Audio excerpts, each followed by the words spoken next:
The big headlines for the new model: we have more power and more torque, but we still have the same motor in it. It's a very popular T-plane motor, 888cc 3-cylinder motor. They have improved the motor though, so we now have 108 horsepower instead of 95 like before. We reached that at 9,500 rounds per minute instead of 8,750 as before. The torque is also improved by 3 Newton meters from 87 to 90.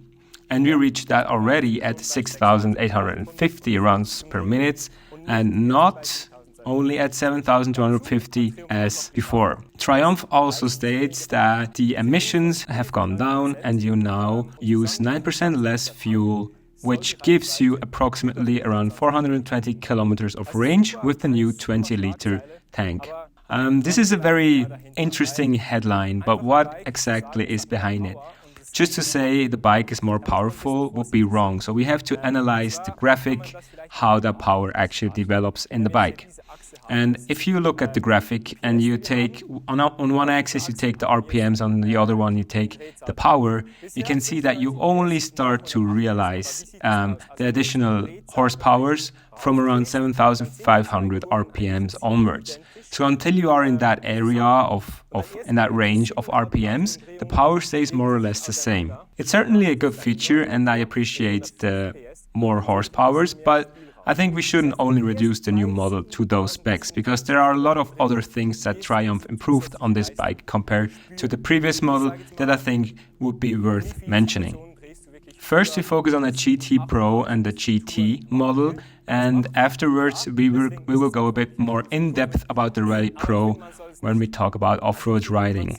So first, I think we should talk about the optics. Triumph improved the optics of the bikes, and I think we should play a nice little walk around. Okay, so here we see again both bikes. Left we have the GT Pro and on the right hand side the Rally Pro. The GT Pro comes in a new color and it's named Carnival Red. The Rally Pro comes in a new color as well and it's called Ash Grey and Intensive Orange. Yeah, the name is very creative, but I think the color actually really pops and I do like this color.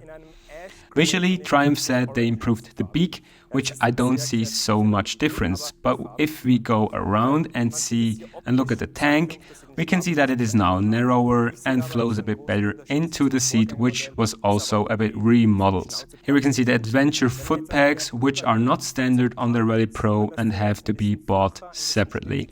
In the rear we have a 17-inch tire. This is although this is not the original tire that is on it. Normally the Rally Pro comes with the Bridgestone Adventure tire. The exhaust is minimally different than the previous model, but Triumph for the first time had an official collaboration with Akrapovic, so you can have a Triumph Akrapovic exhaust now officially from their website. Crash bar and motor guard are standard for the Rally Pro. The brakes, there wasn't that much change, but I will talk about that a bit later. Now if we go over to the GT Pro, we can see the big difference between those models, the 21-inch front wheel on the Rally Pro and the 19-inch front wheel on the GT and GT Pro. Now let's talk about suspension. The GT Pro and the GT both come with a Marzocchi suspension. In the front they have a 45mm upside down fork. We have 180 millimeters of travel in the front where you can adjust the preload and the dampening. In the rear we have 170 millimeters travel where we can adjust preload and dampening as well. The big difference to the GT Pro is that the GT Pro has for the first time an electronically adjustable rear suspension. That's very convenient and you can change the settings very easy on your 7-inch TFT display. You can then choose on the display if you ride alone or with a pillion, if you have luggage with you, or if you ride with a pillion and have luggage. You can also decide what kind of dampening do you want, if you want to be on the road more sporty or more comfortable. I tested both settings and I didn't realize a really big difference, but I think it's nice to have that feature to put it in the way you like it the most. And let's stay at the display. It's still 7-inch. It comes from the looks like the new 1200 Triumph Tiger. So these two models now have the same display in it. Let's talk about brakes. So the brakes didn't change at all compared to the previous generation from the hardware side of things. But if you look at the electronic things, there has been a lot of improvement. So first of all, they improved the cornering ABS and standard ABS system. They have also new features in which if you brake with the front brake, there will be sent some braking power to the rear brake. So while you are braking with the front, you get braking power from both brakes, and because of that, you have a better and more efficient braking distance, and it also feels more stable. And I already hear some of you saying, well, if I want to brake in front, I just want to brake in front and not also in the back. But I have tested it, and to be honest, I didn't realize there was braking coming from the rear side. I just realized that I was braking down a lot faster, which is the whole point of it, which improves safety, and that's why I think this is a cool feature. We have newly also installed a emergency braking light system. So if you brake very hard, there's gonna be your rear indicators flashing very fast to inform other traffic that you are braking hard. Staying with the blinkers, they will now be in the front lit up permanently, kind of like the models that we know of from Honda or other brands, which I think is a cool feature and also improves visibility and security. The permanently lighting blinkers and traction control, of course, is standard on the standard version of the model. If you go to the GT Pro and Rally Pro, we have a lot more features that are included in the price.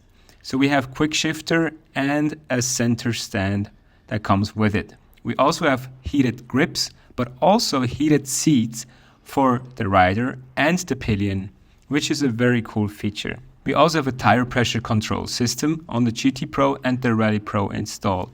This is very nice, so you can see how much pressure is in your tires while you are riding the bike.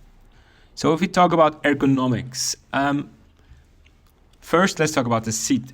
As I already mentioned shortly, the seats have been updated, so they are more slim, a bit more sleek, and they have improved the comfort of it.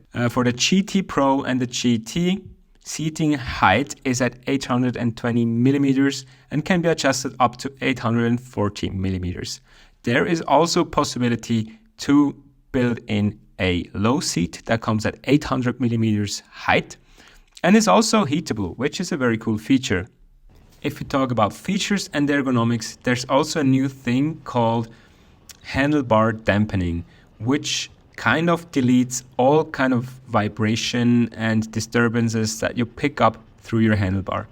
This, however, does not mean that you lose your feedback from the handlebar, which was very important for me, and I think is important for a lot of people if they ride on road, some curvy snippets. It's important to have the feedback of the front wheel, and I can tell you this does not get lost at all. So all your gain is just a more comfortable ride. You can glide over the street a lot more easy and will not be exhausted that fast. The slip and assist clutch by Triumph was already implemented in the last model series. It is also present in this model series, and it just helps to improve your endurance on the clutch fingers because you have to put in a lot less strength to use the clutch, which I really appreciate. And this feature also came in very handy when riding off-road, but I will talk about that a bit later in the off-road review. All in all, I think the GT and GT Pro made a very good balance between riding comfortably for long distances, but still having fun with that tremendous amount of power on the road. But Triumph also did a very good job with the Rally Pro, which is more off-road oriented, and it only makes sense to review it a bit more after riding off-road, which I did. So I would like to invite Offroad Frankie for a few thoughts about how he liked the Rally Pro off-road. Thank you, Street Frankie, for the introduction. Yeah, I would like to talk a bit more about the Rally Pro model.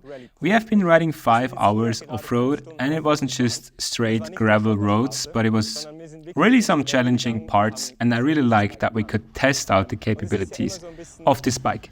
And, I tell you how it is. It's always a bit, if you have one model that is more off-road oriented, but the focus of the model family is on the road, I never really know how much effort was actually put in to make it capable off-road, to make it last in off-roading.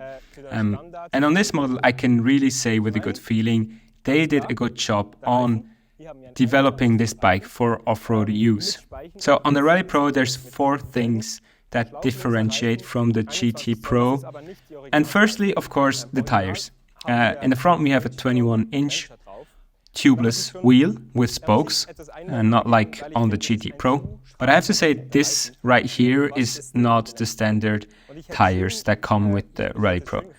So the standard tires are Bridgestone Adventure tires, which are nice, and you feel very confident with those on the road, but I think they are too much road-oriented. I would have loved to see the Tiger Rally Pro rolling out the factory with a more off-road oriented tire. The second thing that is crucially different from the GT and the GT Pro models is the suspension.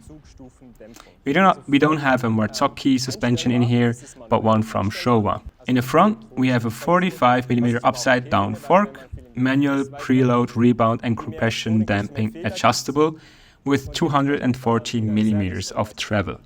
In the back, we also have a Showa suspension, which is only manually adjustable, not like the GT Pro, which I think is okay.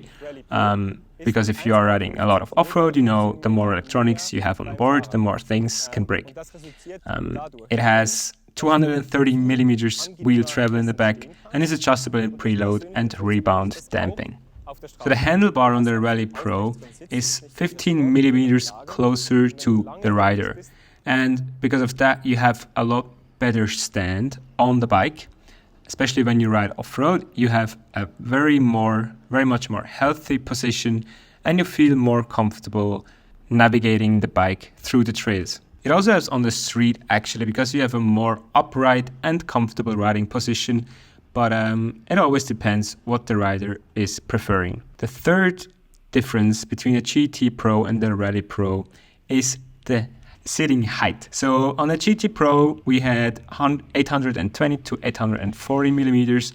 On the Rally Pro, we start at 860 millimeters and can go up to 880 millimeters. And this is pretty high up, and for some riders which are a bit on the smaller and shorter side, this might be a challenge.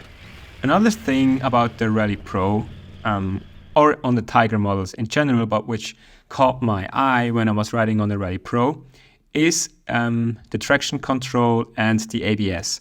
So you can only turn the traction control on or off. There is no more steps between it where you can say, well, I want less traction control or I want maximum traction control.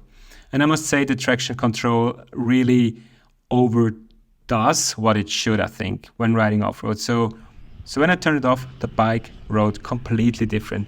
You have a lot more power, in my opinion. You also have a lot more confidence in the bike.